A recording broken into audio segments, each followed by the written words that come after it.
Hello mga sangkay, so ayan, gawa tayo ng beef steak. Ayan, sa unang ano pa lang, yan po ang ginawa ko. Simple lang po ang ginawa kong beef steak na yan. Ito ay ayan o, yung maninipis na ano ng baka, soriyaki ba ang tawag nun. Madali lang siyang lutuin. Itong niluluto ko, base lang to dun sa bossing ko, ginaya ko kasi yun ang gusto nilang luto.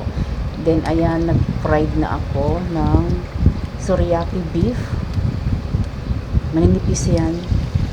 Pag nakita nyo na medyo ano na siya, yung parang gray na, yung ganun. Wala na siyang red. Wala nang pula nakita. Luto na yan. Kasi manipis lang po talaga siya. So ayan, prito tayo fried. Mas maya babalik rin natin.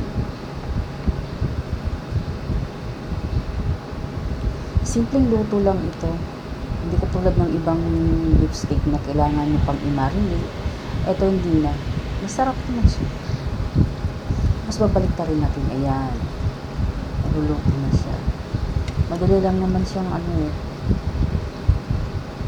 maluto. Kasi napakanipis niya. Kaya tinawag itong soriyaki.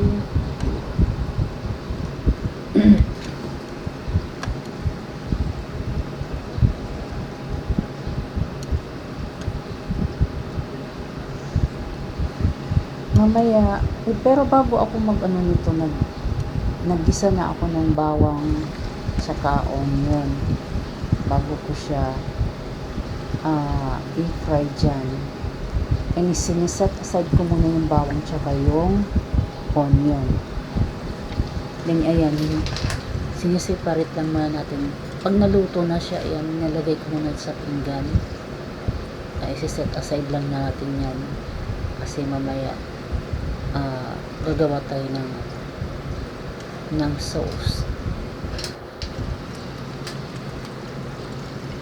So ayan, nagyan ko siya ng Silver Swan soy sauce. Tansya lang din ang dami. Tsaka mayroong water kasi masyado siyang maalat.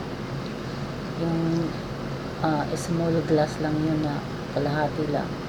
Tapos talagay ko yun ng paminta, black pepper, yung ground. Ayan, ground black pepper. Ayan, mix natin. Kailangan dyan yung kumulo yung mantika. Ayan guys, yung aking kanina na nagisa yan. White onion, tsaka garlic. Tapos ayan yung naprito na. Ayan yung vinegar soy sauce, diba? Kalahati lang yun. So ayan, nilagay ko na yung doon kanina. Ayan, lagay ko na yung beef teriyaki. Tapos pinapakulo natin. Mas gusto kasi ni bossing na mas maraming paminta. So ayan, nalagay ko na siya ng white onion. Mahirap kasi yung hinawak ko yung isang cellphone. Wala pa akong selfie stick na pang So ayan, habang kumukulo, luto na yan. Masarap siya guys. Favorite nila kainin yan eh.